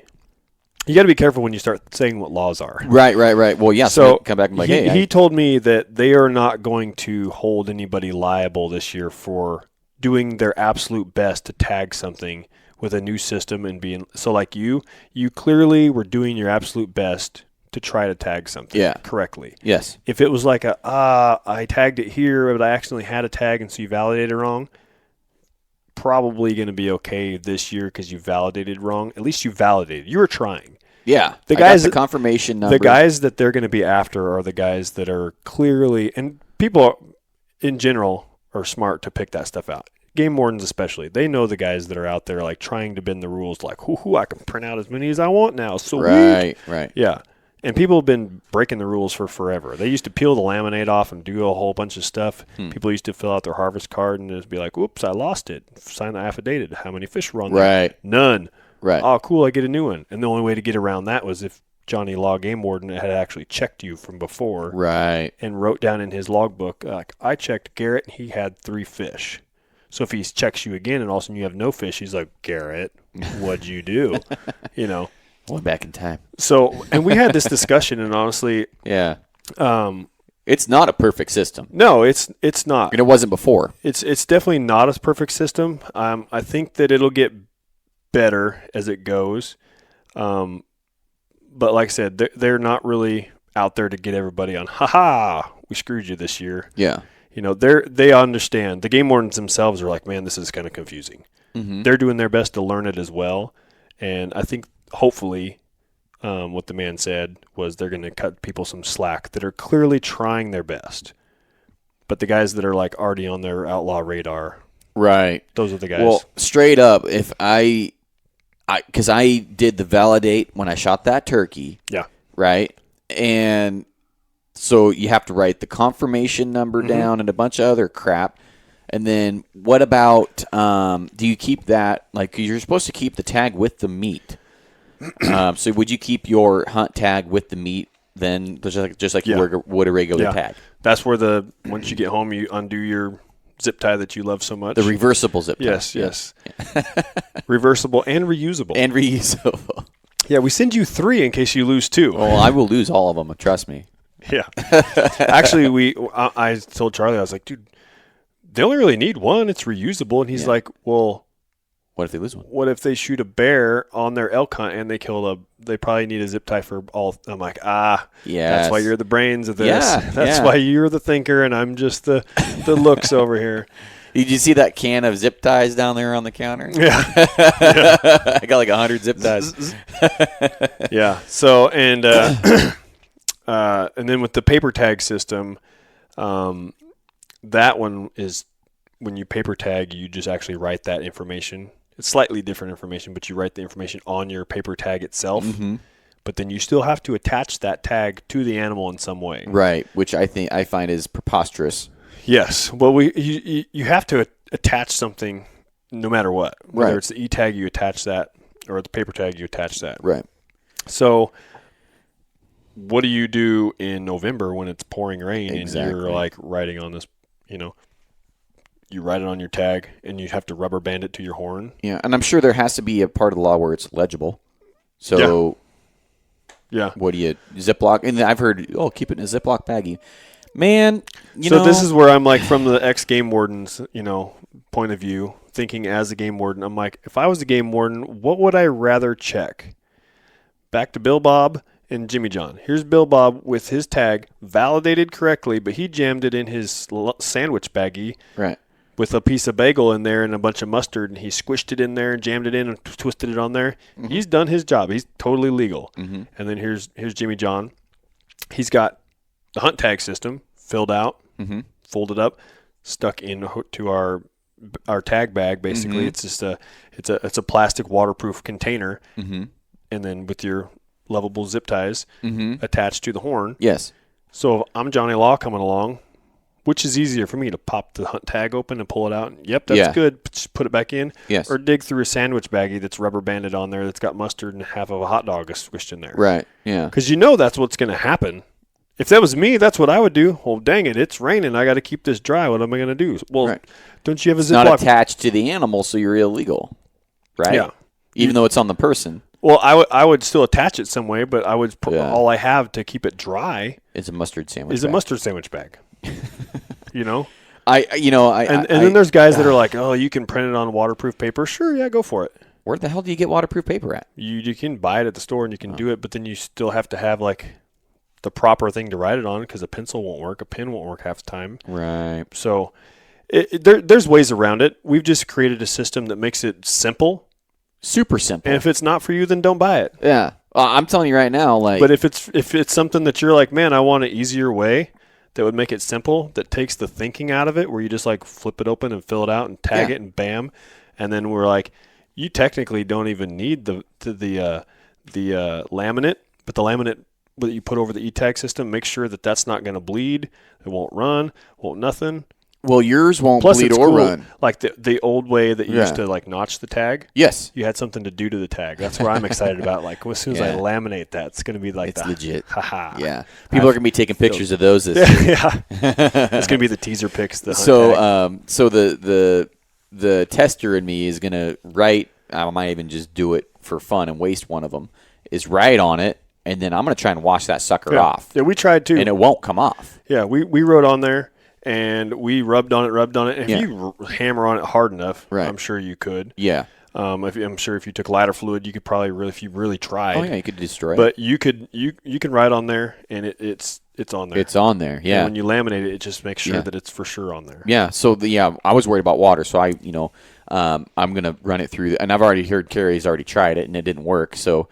It's not going to come off. Yeah. But I want to try it myself just so I can know, peace of mind. Hey, this thing, I can write on it with the Sharpie, which comes with the kit. It's like a little mini Sharpie.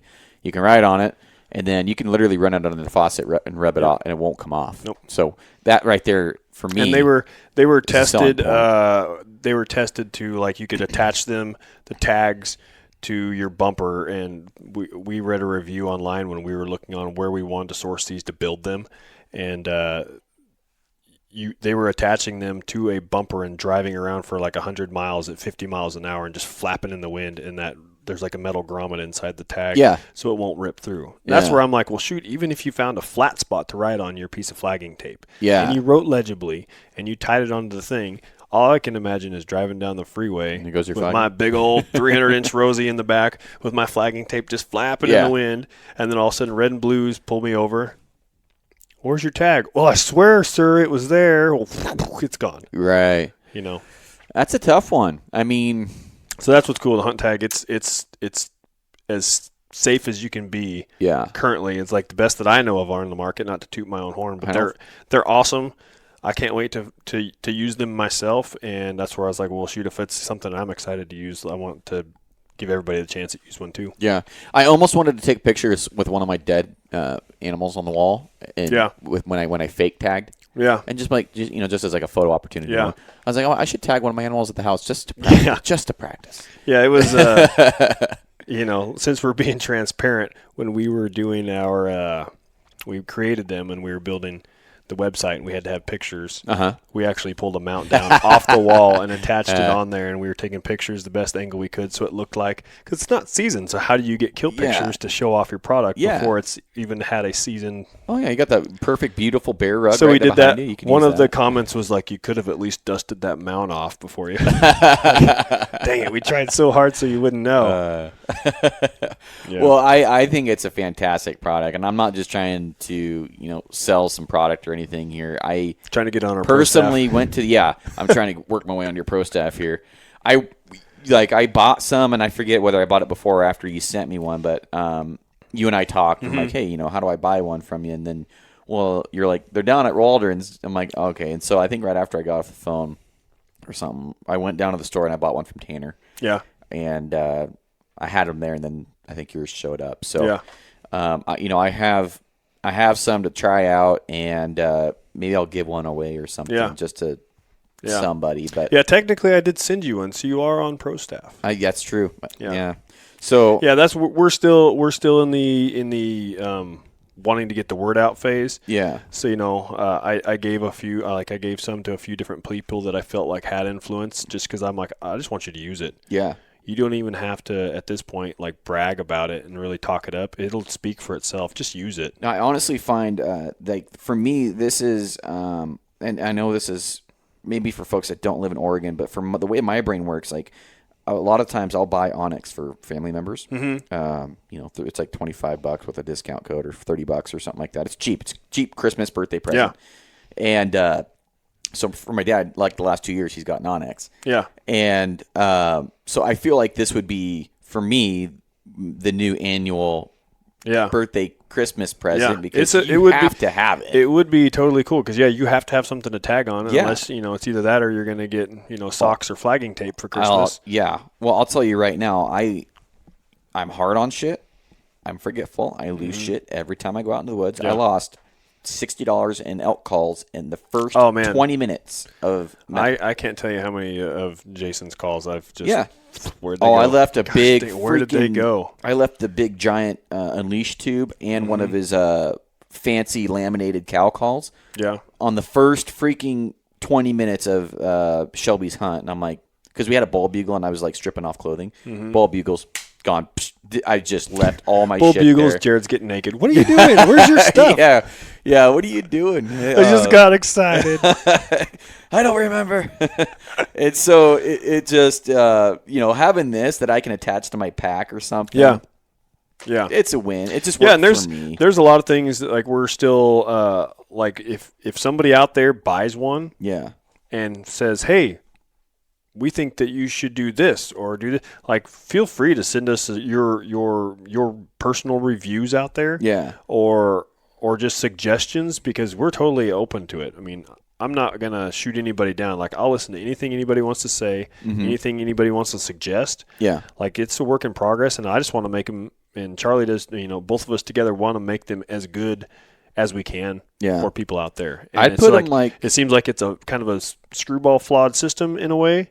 It has its issues, and so we're just trying to ease that by giving it, like, well, at least now when you're down enjoying your hunt, you can just enjoy, like, hey, we got one. And you don't have to be like, oh, this is ruined now because I'm like, oh, what do I got to do? This new system, blah blah blah.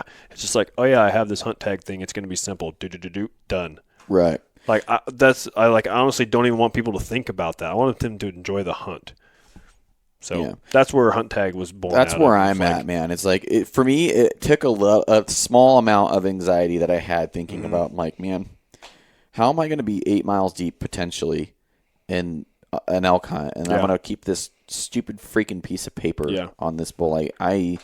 It was always in the back of my mind, and I don't know, man. I'm a big fan of the product. I see me doing a review just for the Oregon guys. Yeah. And then I'll put it on. Me and Charlie both are like backcountry guys too, so we kept it as light as we could. Mm-hmm. It doesn't weigh hardly anything. I mean, if you're like nitpicky over ounces, you could take the kit apart and just take just the necessities. Like, I don't need the push pin because I'm hunting something with horns, and you could take it apart as much as you want. Right. But we kept everything. Like, how much do you think that whole tag system weighs? Ounces? You'd have to weigh it on a gram ounce scale. It's this.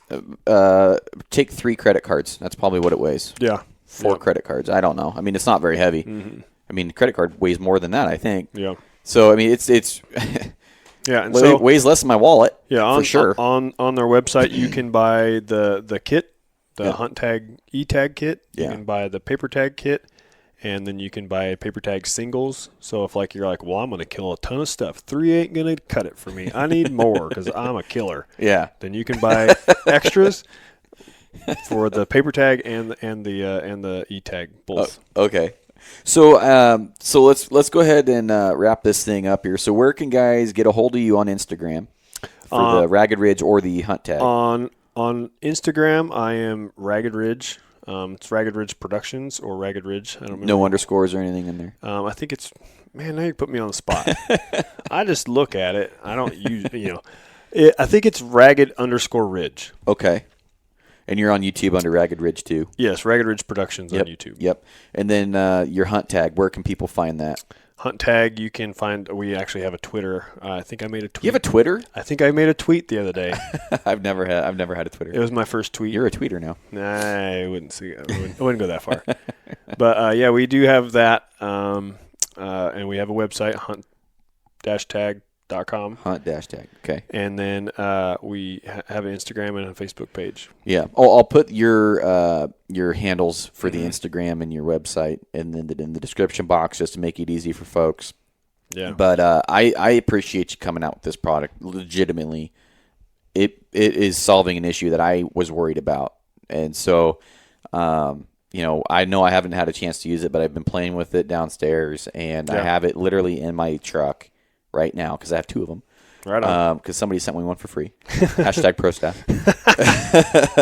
And so it's a legitimate product that I see me using, and it's not all the time when you're constantly reviewing products, you come across one. It's like, okay, they're filling a need. It's not gimmicky, especially when you're looking at not to get on the soapbox, when you're looking at broadheads. Yeah. Gimmick. Oh yeah. Gimmick. I hear you. Yeah. So, but all right, man. Well, is there anything else when we wrap this thing up that you want people to know? No, I actually talked to Charlie before I came on here, and he wants to do a discount code. Okay. So we're going to offer 20% discount if you use the code OnPoint. Oh, really? Yeah. Hey, so I appreciate that. Use the code OnPoint. You'll get 20% off of your Hunt Tag purchase. I'm down for that. Yeah. Is that cool? You cool with that? Saving people money. There you go. Yeah. We're coming out with this. I keep saying we're, like there's a channel of us. I'm referring to myself as multiple people. Ragged Ridge is just me, and I'm doing a shed horn vlog, and I'm like, yeah, man, we're doing a good job out here. And I'm like, who's we? Exactly. Me and myself and my imaginary. Exactly. Yeah. Well, we're coming out with a newsletter. Damn it. I'm coming out. I just did it again. Coming out with a newsletter, guys. Go on to my website, and then I'm looking to get discounts for companies that I like their products and want to save you guys money on. And so this one I'll put that one on the newsletter. There you go. And 20% off. So how much do they run? They are $19.99. $19.99. So math. What's a fifth of $19.99? So $15 out the door, pretty much. Wait, no. So 10% of 10 would be $1. Okay. 20% would be $2. So it would save you a couple bucks. Save you $4. It would save you $4. You're talking to a guy who graduated in Algebra 2 here. So I if it wasn't for Coach Walker in high school, I would have never passed math. Really? It is not for me. ERA is about the most math you did?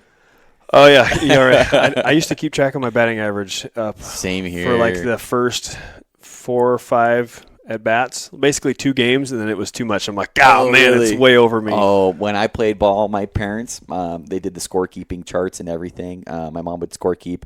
I have books and books and books. Yeah. My mom kept books. Yes. It's like a lost art. I wonder if my mom still has mine. Back when kids' arms, there's a point because you play ball way more successfully than I did. But when you played ball, there's an age where the pitchers just get hammered, and then finally their arms develop enough to where now it's starting to get fair. Yeah. So before their arms developed, I was like 500 batting averages, dude. I was killing it. I was like Ken Griffey of the 12-year-olds. Oh yeah. But I always Ken Griffey, where a home run would be making it out of the infield because I was so weak and small.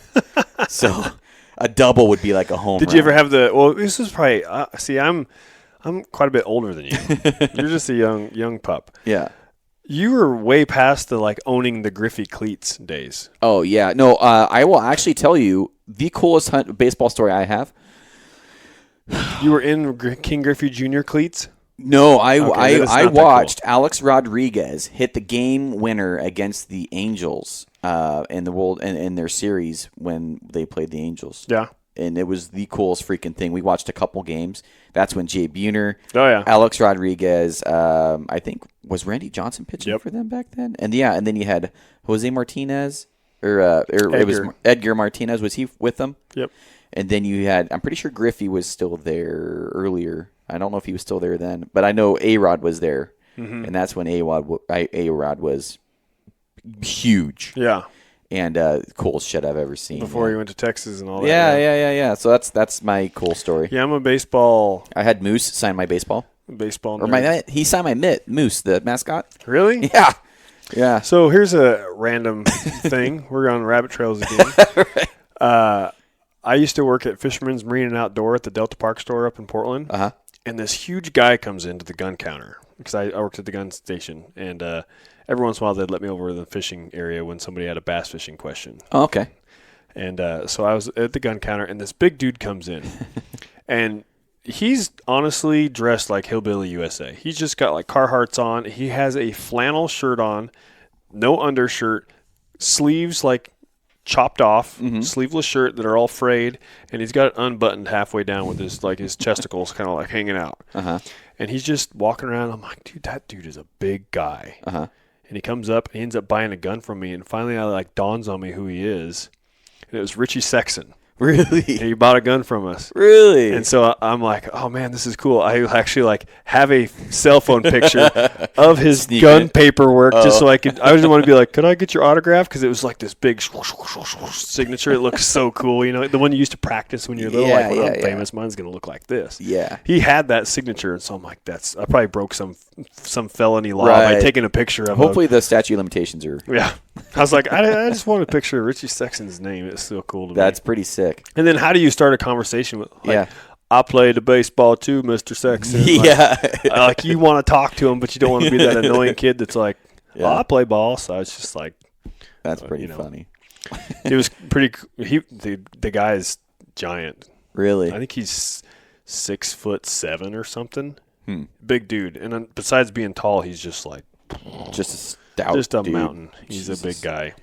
Well, you got some of these guys that can play NBA or NFL or MLB. And it's when you see even like I never played D1, I played NAIA. Mm-hmm. And when you walk into a D1 locker room with D1 athletes, they're like a whole other breed of person. They're just big guys. That's why I have so much respect guys. for Bugsy Buggs, dude. Oh, yeah. Yeah. That's why he gives me belief that I can do cool things. Bugsy Buggs and Spud Webb back in the day. Those are the guys. But all right, guys, we're going to wrap this thing up. And, Mike, thanks for coming onto the show, man. And thanks for doing the discount code. I didn't know you were going to do that. So take advantage of that, Oregon residents. Even really, honestly, if you're not even in Oregon and you just want another way to keep track of your shit, I can see me using this in Idaho. So I will say in the future, we are looking into branching out to other states. It just requires us to actually do research into the other states and what they require. Yeah.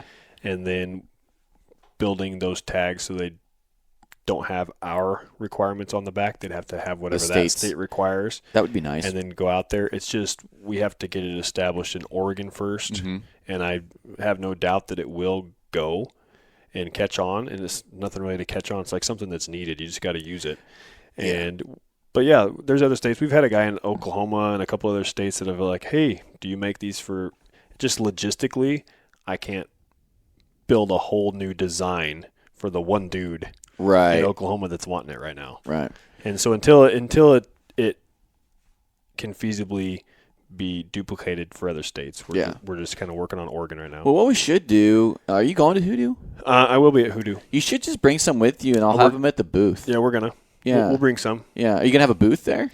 We thought about it, but I honestly just assumed that I was too late in the game. No, you're not. I figured that it was going to be like this sportsman show where you got to be like a year in advance to get a booth. No.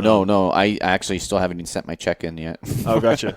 But they know I'm going. Gotcha. So yeah, I just probably bad on my part. I assumed I'm way too late because it was like a couple weeks ago. We're like, man, if we had a booth there, that'd be so cool. Dude, you would kill it. Yeah. What you should do is just bring a box of them, and then I'll have a table out front with all my hats and shit, and then we podcast at the booth, and then just bring some, and for guys that want to buy them, cool. Yeah, we'll try and sell some for you there.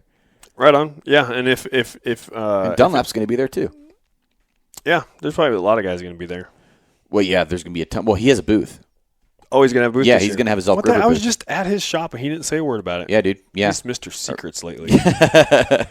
Yeah, him and I think G4 is going to have a booth there, and I don't know if there's any other podcasts. Cool. But, Shooting the Bull guys were there, so maybe we could shoot the breeze with those guys. But yeah, I like Josh. Josh is just a riot. He is. He's one of the funniest human beings I've ever met. Dude, the last time I was having lunch with Cody Kellum, and we were going up to the loft there, and we're standing out front, and all of a sudden this van. This is back when Josh still lived in Roseburg. This van just stops in the middle of the road in downtown Roseburg. Really? Just stops, rolls down the window. Hey guys, what are you doing? And Cody's like, "What's up, Josh?" We're like, "Hey man," and then he just sits there. So what's going on? Traffic's honking. He's just sitting there. We're like, "We just had lunch." He's like, "Cool, man," and just keeps staring. All right, then we'll take her easy. I guess I gotta go. There's people honking. He drives around the block, comes back, stops again. Sorry about that, traffic. So what's up? Like, that's hilarious. He's just like, that sounds like Josh, the funniest dude. Funniest dude. He graduated, I think, around the time with my brother. So I hung out with his younger brother Matt. Yeah. And that guy is so freaking funny too. They are very similar humor, and I don't think I've ever laughed so hard hanging around those two. Yeah. It's. I feel like now that he's gone, like I missed this window when I could have been hanging out with Josh, and now he's gone, and I'm like, dang it. So I just have to hopefully he sends me some Shedhorn knowledge once in a while and lets me get on some of his spots. Yeah. So all right, guys. He's a good dude though. Well, let's go ahead and wrap this thing up, and we'll have some hunt tags at the Hoodoo. It sounds like potentially, and then the discount code, which I'll put all in the description. Yep. And we'll have to have you back on maybe at Hoodoo. We can bullshit more. Cool. That'd be sweet. Awesome. Thanks, Mike. Yep. See ya. All right, guys, that's this episode of the podcast. Thanks, Mike, for coming on. So be sure to go check him out, Ragged Ridge, on YouTube, on the Instagram, and then Instagram for the hunt tag, and www.hunttag.com to go check it out. Remember to use the On Point discount code for 20% off. It's on space point, 2 words, all lowercase, and use that upon checkout. So outside of that, I think it was a great conversation, and I appreciate Mike for coming on the show. Appreciate you guys for hanging out and listening, and I will see you on the next one. Bye.